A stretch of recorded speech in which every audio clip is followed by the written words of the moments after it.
Welcome, everyone, to the All About Nothing podcast, kind of daily show. I am Barrett Gruber, host of the All About Nothing podcast. You can find me across all social media at Barrett Gruber.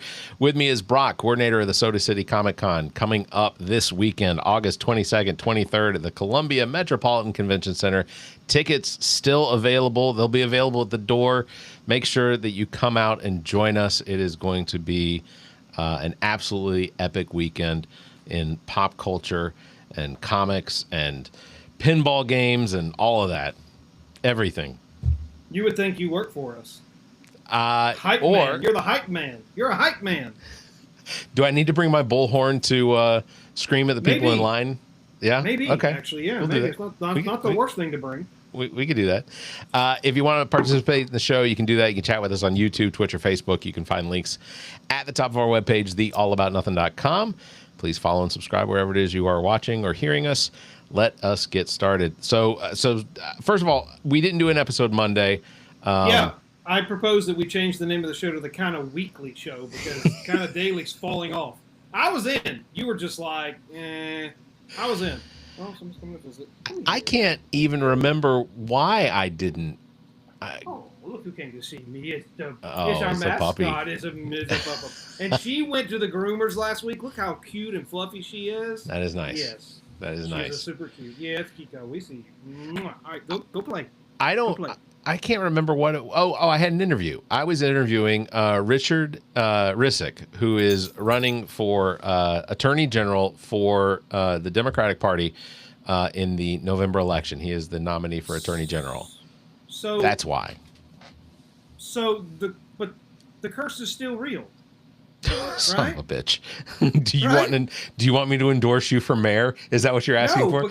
Because I'm not running. But yeah, get somebody on here that's going to win, bruh. He's running for Secretary of State. I interviewed. No, he's running for Attorney General. I have interviewed some winners. Give me a second. I can think of some. Yeah, you've won. Twice. Yeah, you won. Also. Russell Ott, he's won state senate. Yeah, so Yeah, I like him. I've met him. Nice guy. I would not say that I had any influence in his win, but I am still pleased that he did win. I can say that for certain. But I'm interviewing Zion Khalifa, who is running against Joe Wilson here in the congressional 2. Yeah, I know you make face, but Joe Wilson is. Joe Wilson is nothing if not completely useless for the state of South Carolina. I mean, Joe means jobs. Has he? I mean, even I haven't seen any, but literally in the 25 years that he has been in this position, I think the only thing that he has actually done that his name was on is rename a post office for the person that he succeeded. So that's it. 25 years. Well, he yelled at Obama. Yell out. You know what? That was a very profitable night. He raised $1 million on that. So that wasn't the worst strategy. I got to give him a little bit of credit. Did I tell you? So when that happened back in 2009, I was actually a contracted photographer for the AP, and I took pictures outside of Joe Wilson's office because there was a crowd of protesters after that happened, and I took pictures. The AP was posting those pictures almost in real time on their news page, and Joe Wilson had the West Columbia Police Department come and escort me off of the property. Like they came and found me and removed me from the property for taking pictures. There was probably 80 or 90 people out there protesting against him. So, I mean, you could have stood on the sidewalk and there wasn't anything they could have done. Yeah, well, I just decided that I had earned my $300 for the day and I was going home. Fair enough. Fair enough. Let's talk about real quick Soda City Soda City Comic Con coming up this weekend. Doors are going to open at 10 on Saturday, 11 on for VIP, 9:30 for VIP. Are there VIP tickets still available, or are they gone yet? There are about 20 left, and okay. We've got the rest of this evening, all day tomorrow, all day Friday, and I think they cut off Friday at 8 o'clock or noon or something. They cut off Friday. If there's still a few left, we'll probably extend them on. But we want to have almost all our VIP packets made. So if you're looking for VIP, we do expect them to sell out. It's totally, there's more value than the cost. So, and the only way to get them is online. I mean, if there were a few extra and somebody asked for one, I mean, we could throw one together, but that's not really what we're looking to do. But yeah, there are a few VIP left. At 9:30 for VIP, you can come pick your VIP packet up early on Friday from noon to 6 at the convention center. So that's also a nice little perk. And Sundays 11 to 5, but you can get in 10:30 for VIP as well. Nice. Yeah. The lineup for the con, of course, we got the big one that I'm excited about, Peter Weller. I wanted to just first say I did actually watch The Adventures of Banzai, Buckaroo. No, it's Buckaroo Banzai, through the eighth dimension.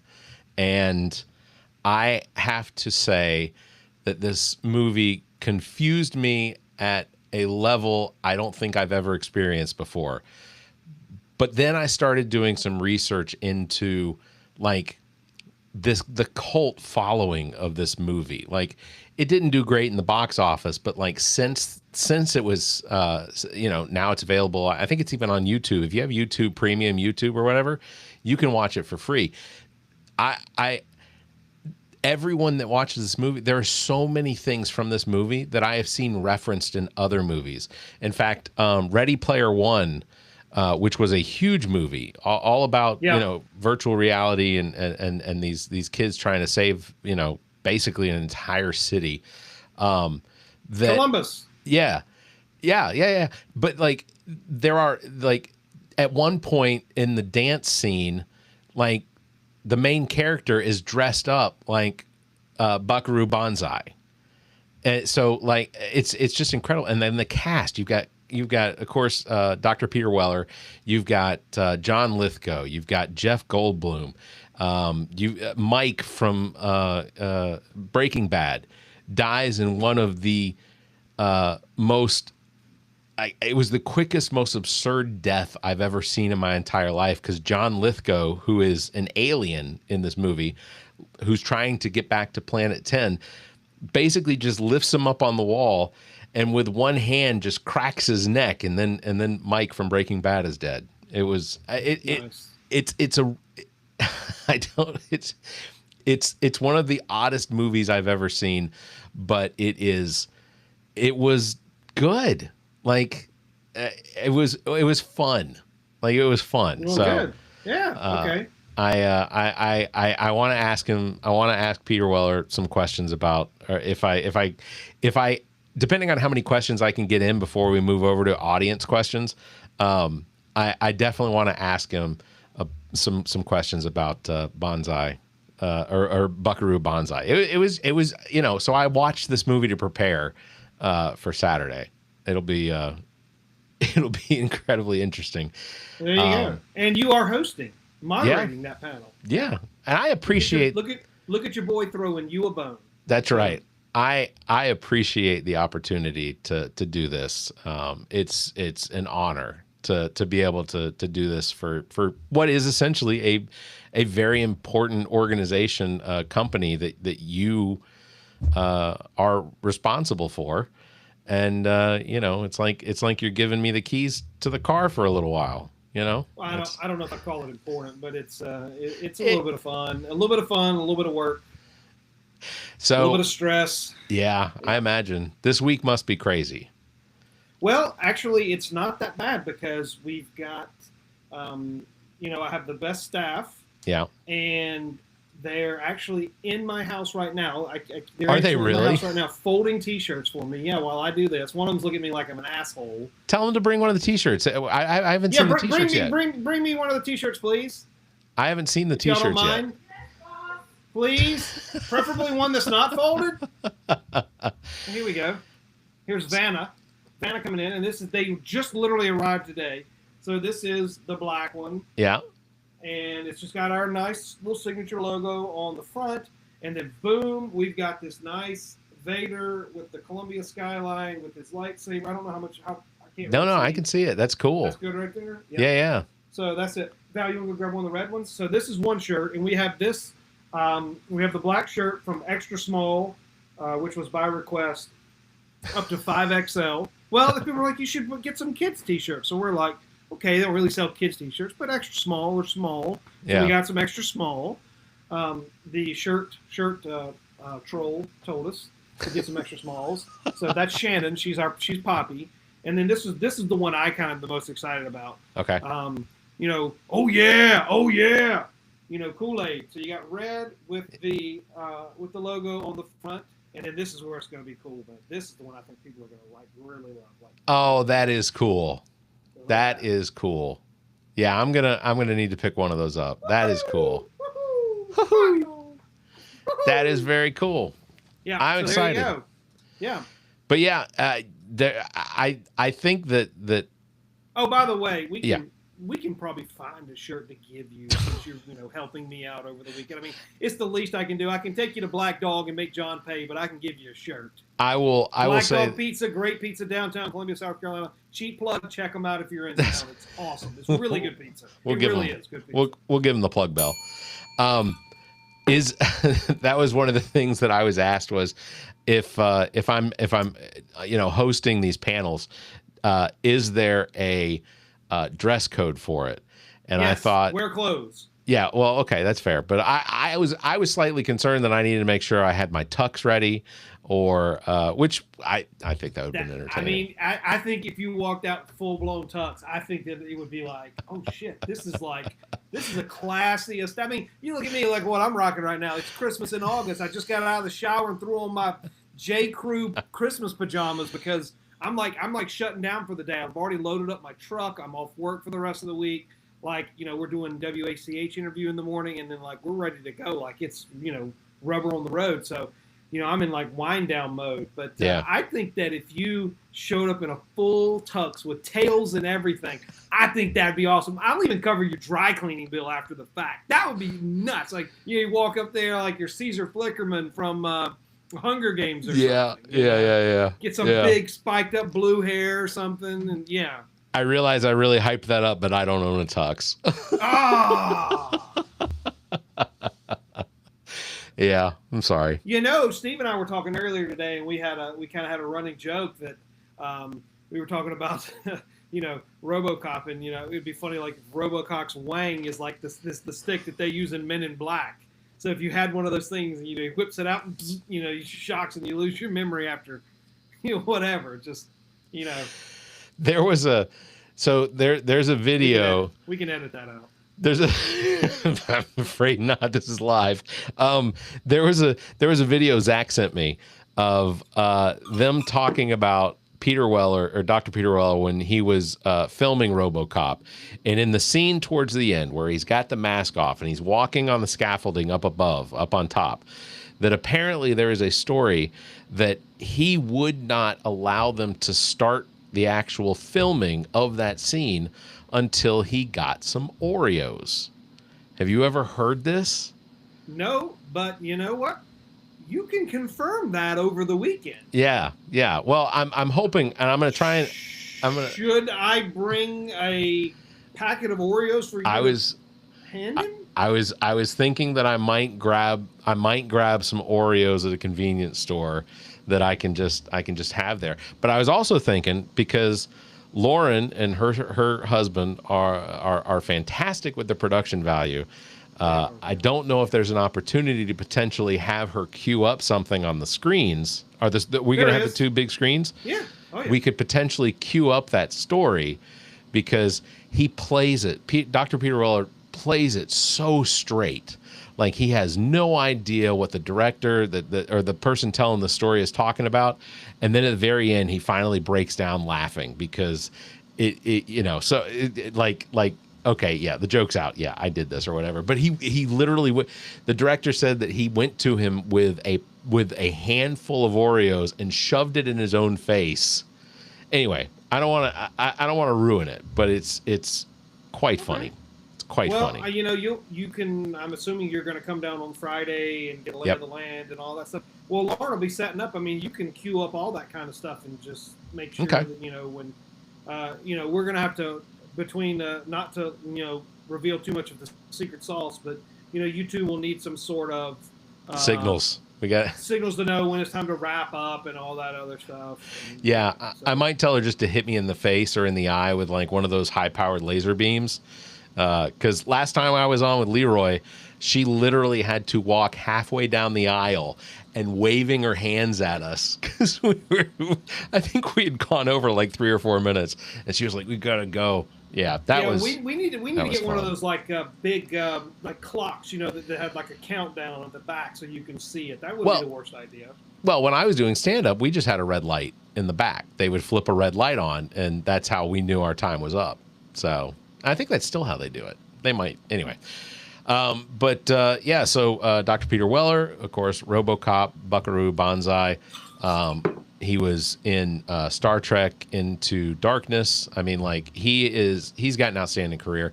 Also, some of the other actors and voiceover artists, Curtis Armstrong from Revenge of the Nerds, Julia Montgomery from Revenge of the Nerds, Larry B. Scott from Revenge of the Nerds. We've got 2 of the X-Men 97 voiceover artists, Catherine Disher, who is, of course, Jean Grey. Chris Britton, who also has an outstanding acting career. He is the voice of Sinister, which is awesome because Sinister made an appearance in X-Men 97, but there is talk, and actually it's not even talk anymore.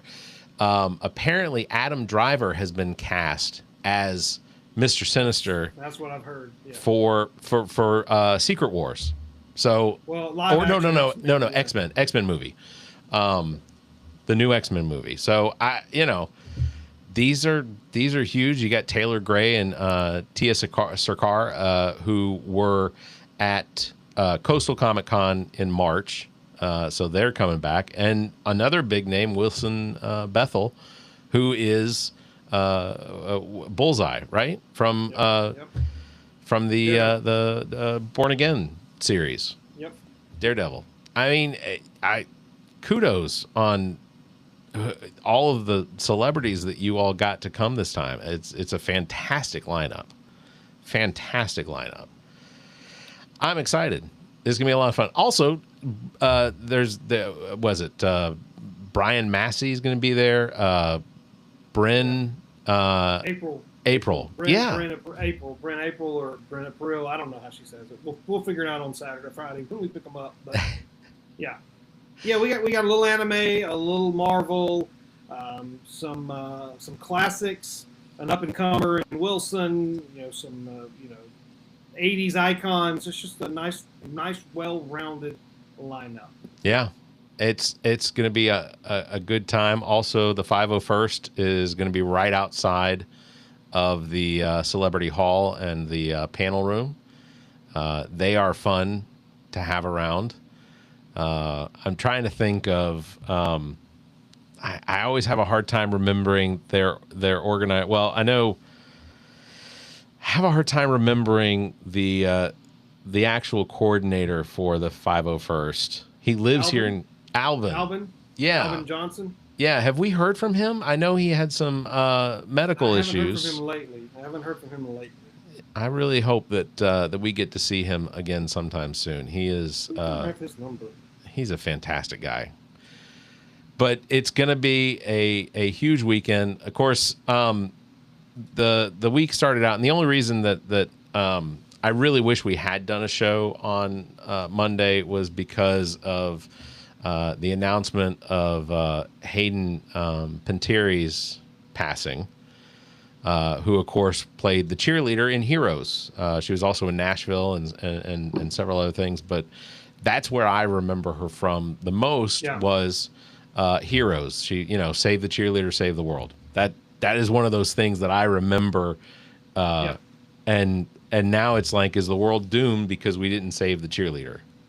Well, fun fact, we actually reached out to her representatives a few years ago trying to actually get her as a guest, and it just could never connect. Yeah. Well, which we had actually, at one point we had some interest, but yeah, it's unfortunate. Yeah.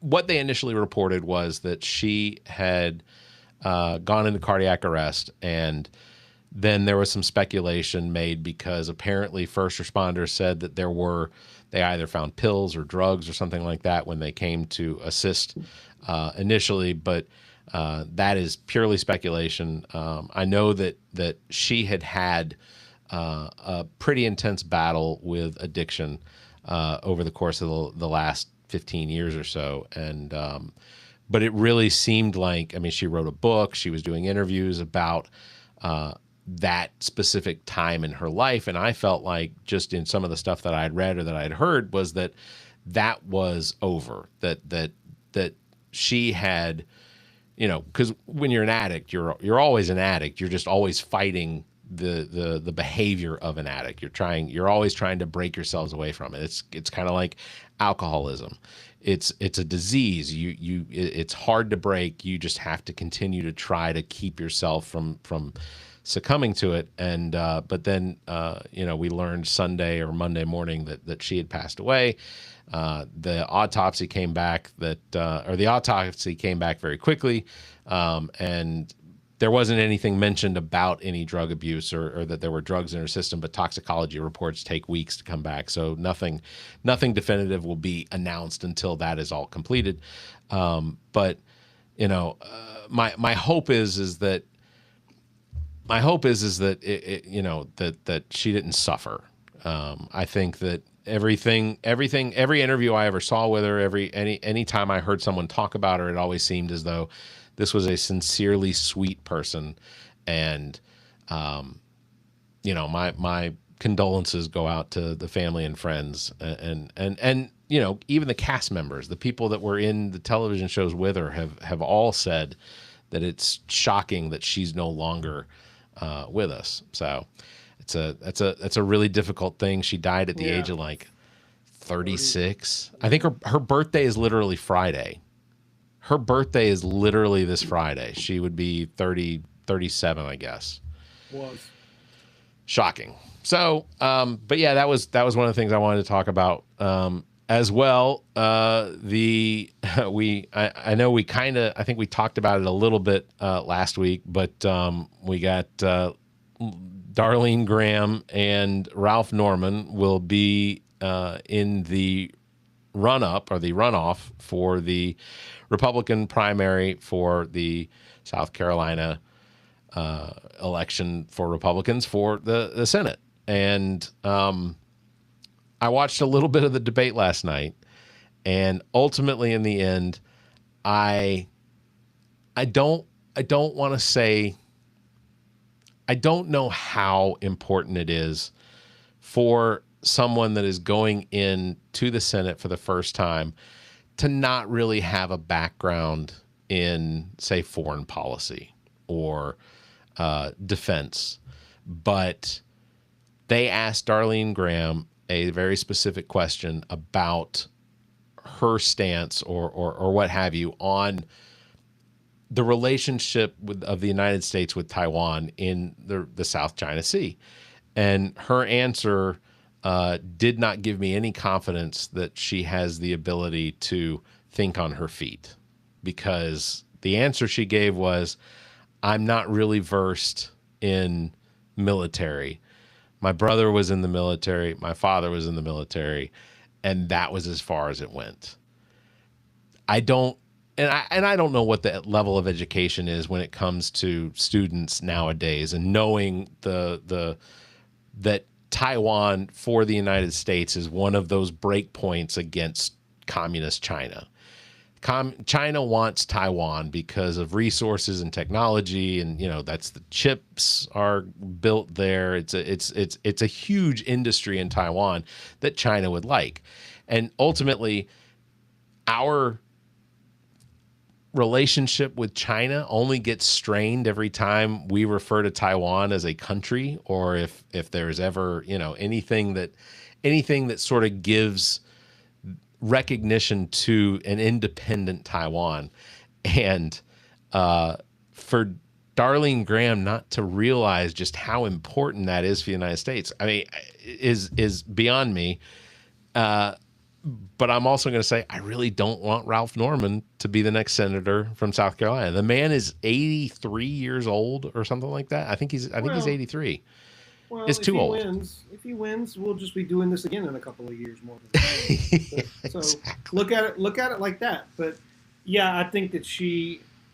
I mean, on the one hand, you kind of want to say kudos to you because you kind of. I mean, you didn't make up some BS answer. You just kind of told the truth. Like, I'm not really versed on this, but it's not very hard for an individual with any level of decent common sense to kind of realize the U.S. and Taiwan share a very strategic partnership, and it's imperative that the U.S. maintain that partnership, if for no other reason to, like you said, be able to manufacture high-end semis, like Taiwan Semiconductors, headquartered in Taiwan. Yeah. I'm sure SanDisk and Samsung and some of these other companies between Taiwan and South Korea. I mean, most of your semiconductors and your wafers and all that, that's where they come from. And if nothing more, they have the technology, and they're willing and happy to share it with us and bring manufacturing over here. I know Taiwan Semi is opening up a massive assembly or manufacturing plant, I think in Arizona. They announced that a couple of years ago. And it's, the push. I know the U.S. government invested money in Intel. They took a stake in Intel, which is a little unusual, but whatever is what it is. But there's going to be a push to move manufacturing of high-end semiconductors, GPUs, all that stuff. You think NVIDIA, you think Intel, you think Taiwan Semi, you think Western Digital. A lot of these companies is to ensure that we have the latest and greatest technology. And not only that, we have access to it, and then we can actually get them to bring it over here to the U.S. Right. So we don't have to worry about if shit hits the fan in the South China Sea and Taiwan. But we also have an agreement with them that, if you are attacked, the U.S. is there to defend you. It's kind of like a NATO agreement. Attack on one is attack on all. Like, they attack you, we're coming. I mean, we're already there. I mean, we have the Pacific Fleet, and I'm sure they're out there. Yeah. So to not know that Taiwan is a very strategic partnership and friend of the U.S. I mean, that's all you'd have to say, really. Yes, and of course we need to continue to nurture and grow and reinforce that to make sure that China realizes that you're not just going to show up one day and just take over the whole place, because they probably could in a matter of days. I mean, they could easily. They could what's it called, like a siege. Create a siege. Oh yeah, no, they could absolutely put a blockade around Taiwan, and that would be it. Yep. Yeah. So it's preference said is that. I mean, 49,999,999 South Carolinians know this, Barrett. Apparently, one doesn't. Hold on. You did say 49 million. 49,999,999. Yes, they know all this about Taiwan. Of the 50 million, apparently only one doesn't know. Could you imagine if we had 50 million people in this state? I would never leave my house. Like the fourth or fifth most populated state in the union, or something like that, wouldn't we? I don't know. It would be the second. It would be the second most populated, behind California, because California's got 54.5 million. Yeah, that would. Yeah. And man, we'd have like 48 congressional districts or something. I mean, it'd be ridiculous. Everywhere. But we'd have like 48 or 50. I mean, that's it is. That would be still two senators. Just two senators. That's right. And don't even get me started, because as far as I'm concerned, and I don't care who hears this or what they have to say, Montana, North Dakota, South Dakota, Wyoming, and Idaho should just be one state. Two senators. You're talking roughly 3.5 million people between those 5 states or whatever. That's all you need. That you can get your 4 congressional districts out of there, your 2 senators. Like, it's absurd. That grouping of states has fewer people in it than the state of South Carolina. They don't deserve 10 senators. They got some beautiful countryside. I'll never deny that. Call it the Montana territory or whatever. Call the whole thing Montana. I don't care, or the Northwest Territory, whatever. But can we name the capital Hannah? Sure. Be Hannah, Montana. Hannah, Montana. There we go. but the fact that those 5 states combined have 10 senators to them, 10, that is a fifth of all of the Senate, or no, it's a tenth of it. Sorry, there's 100 senators, but that's a tenth of the senators. You know, the power that has is just... Well, but on the flip side, they only have 5 or 6 House members, so you know. Yeah. So yeah, that's kind of how that works. So. Preference is right. If there were 47 or 48 million, 49 million people here in South Carolina, it would absolutely be a nightmare getting to the gym, regardless of the time of day. Absolutely. 100%. I love how the viewers assume that at least that both of us go to the gym. There's one of us that goes. I'll let them figure out who it is. Show of hands. It's not me. Oh, I was going to say it's definitely. No, it's definitely you. It's you. Oh, I know it's you. I just not me. Actually, and I'm going to give a shout out to the Planet Fitness in Red Bank, South Carolina. Literally opened yesterday. I went there for the first time this morning to do my workout. Very lovely facility. It's laid out very well. It feels a little crowded, but that'll wear off. Yeah. Well, I mean, when I say crowded, I mean as far as like how they have all of the equipment laid out. It feels jammed in there. But because I go at 3:30 in the morning and there is no crowd, which is perfect for me because I don't have to make eye contact with anybody. Favorite part of going to the gym. Come on, Brock, there are too many people going to the gym to just socialize. Like, I see, even when I'm there at 3:30 in the morning, I see them. They're all just, they're hanging out, they're talking. And I'm, in my head, I'm trying to accomplish something before I have to go home and shower and start working for the day. Like, it's just, I don't know. And maybe it's because I don't have anybody to go to talk to them. Nobody says you have to talk to them. I know. And I appreciate that I don't have to talk to them. It's lovely. I appreciate it. Trust me, by the end of this weekend, I will probably feel peopled out.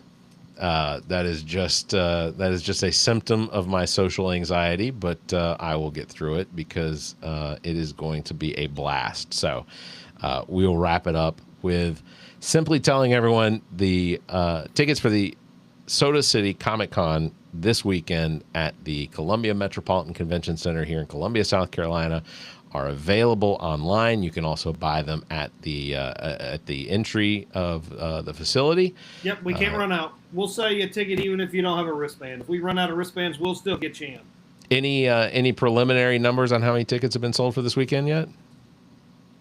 I don't know. I mean, the last 2-3 days leading up to the event are bonkers. So yeah, it's you don't really know. I think we're gonna have a good crowd. It just feels good. I think people are excited. It gives people something to do. It's going to be nice and cool indoors. It's not going to be super hot this weekend. Yeah, it's not. It's going to rain in the late evening and cool everything off. It's not going to rain during the show, so come out and dress up too. Dress up, yeah. Dress up. I am hoping that one of the things that I want to do because you've kind of granted me creative ability for this to create shorts and things like that. I need to legitimately get some really good video B-roll for next year's all the reels that we're going to do for that, because I pieced together as much as I could from what was available, but it's going to be a really good time. So that is what we're going to wrap it up on. Go get your tickets now, sodacitycomiccon.com. Lots of things to see and do this weekend. Go ahead and get your 2-day tickets. You're going to want to come back. Like, you're not going to be able to do everything that there is to do or see in one day. So you're going to want to come back. Also, you got me and Zach and I are going to be judging the Kids Play contest, cosplay contest this year. Yeah, absolutely. We did it. Ami and I did it last year, and it was a blast. What was the gentleman's name? The wrestler that we did it with? Oh, Sean. Sean, yes. And you know what? And this is funny because we told everybody. We get a couple of emails every year asking us to bring in wrestlers. And I'll tell you, I'll let people know a little bit of the secret sauce. If they wrestle for WWE, if they're a company man or a company woman, you cannot get them. They're Right. just under contract. You just cannot do it. It doesn't matter. There's not enough money that they'll accept, they're willing to let them do, because they're working Mondays and Fridays, and then they're traveling in a couple of days at home. You can't get them. But you can get some of the WWE ID people, because once they jump to NXT or WWE, they are locked in. Now you can get some AEW people, but that's just basic. I mean, there's only one wrestling, and we're WWE fans in my house. So we told everybody that Sean was going to get the call up, and this was your chance to meet him if you wanted to do so. And guess what happened? Did he get a call up? He got the call up, and he's been on TV. Now, he got hurt. He hurt his knee at one point, and he was kind of on the shelf for a little while, but he's better, and he's back, and you can check him out on Tuesday nights on CW starting at 8 o'clock.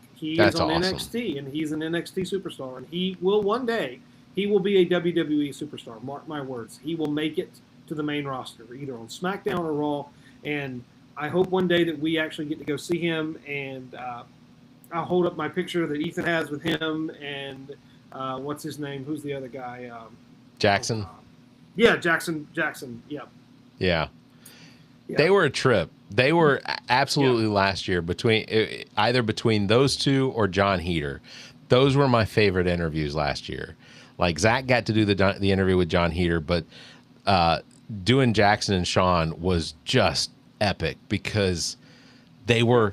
There's my boy right there. I want to show holding up the NXT. No, that's not the NXT. That's the Evolve title. He was so happy he got to hold that belt. I mean, he was on cloud 9. That's awesome. So yeah. That's awesome. But yeah, they were epic. And congratulations, Sean, because that's awesome. Absolutely. Well deserved. Outside of the wrestling, he was an absolute sweetheart. Like that's the only way to describe him. He was just so friendly, and how he interacted, how I watched him interact with people was just fantastic. Jackson was fun. He was fun. He was always on character, but just they were fun. I really got to meet him. So they put on a hell of a panel. Yep. We will wrap it up this episode as the last episode before Soda City Comic Con. Again, sodacitycomiccon.com. Tickets available at the door as well, but you can buy your tickets online if you'd like. And Saturday, 10 a.m. to 6 p.m. Sunday is 11 to 5. And plenty of panels, so many vendors. It's going to be an absolute blast. Make sure you get your tickets, or get your tickets at the door and come out, because it's going to be an absolute fun time. So yeah, it's going to be a good time.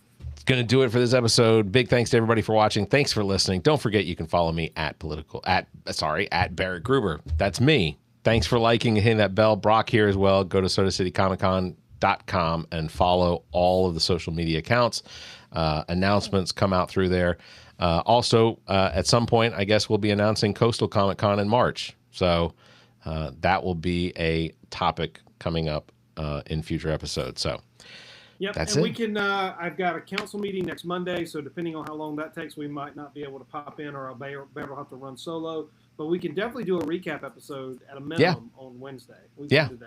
Well, and I can announce it. Zach is coming back to the All About Nothing podcast. He's got his schedules freeing up, so we'll be able to. Get booted.